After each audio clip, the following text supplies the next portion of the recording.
juga.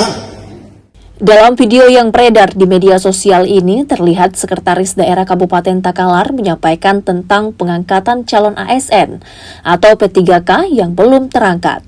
Dalam video tersebut, Sekretaris Daerah Takalar mengatakan Pak Jokowi sudah janjikan kalau anaknya menang, insya Allah akan dilanjutkan program pengangkatan CPNS jutaan.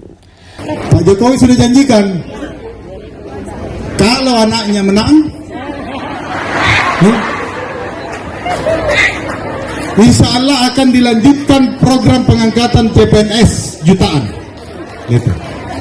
Namun Sekretaris Daerah Kabupaten Takalar menilai videonya yang beredar di media sosial telah dipotong lantaran dirinya hanya menjawab dari pertanyaan sejumlah guru yang belum terangkat menjadi ASN dan tidak bermaksud mengajak memilih salah satu capres. Pertanyaan dari para guru tersebut diantaranya harapan bagaimana nasib mereka, utamanya P3K dan tenaga honor ke depannya, karena mereka berharap diangkat. Sementara menurut data kami masih ada ratusan guru yang belum terangkat P3K.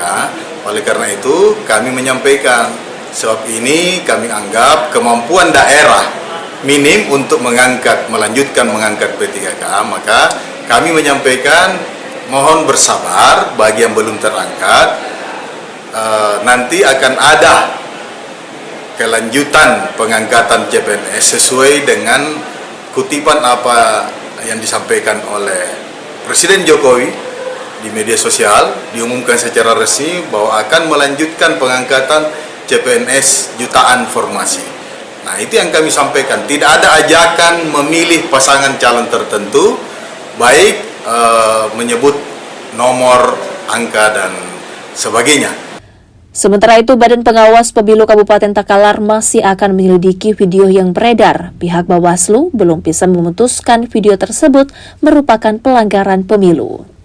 Dan kami dalam proses penanganan kami itu anggap sebagai informasi awal, sehingga kami butuh melakukan diskusi secara internal di kelembagaan kami untuk menentukan langkah-langkah apa yang akan kami ambil dalam merespon video tersebut. Dan karena dia informasi awal, maka kami akan membentuk tim penelusuran mencari fakta-fakta yang sesungguhnya. Kini Badan Pengawas Pemilu Kabupaten Takalar akan mencari video utuh Sekretaris Daerah Kabupaten Takalar yang beredar di media sosial. Aziz, Kompas TV Takalar, Sulawesi Selatan.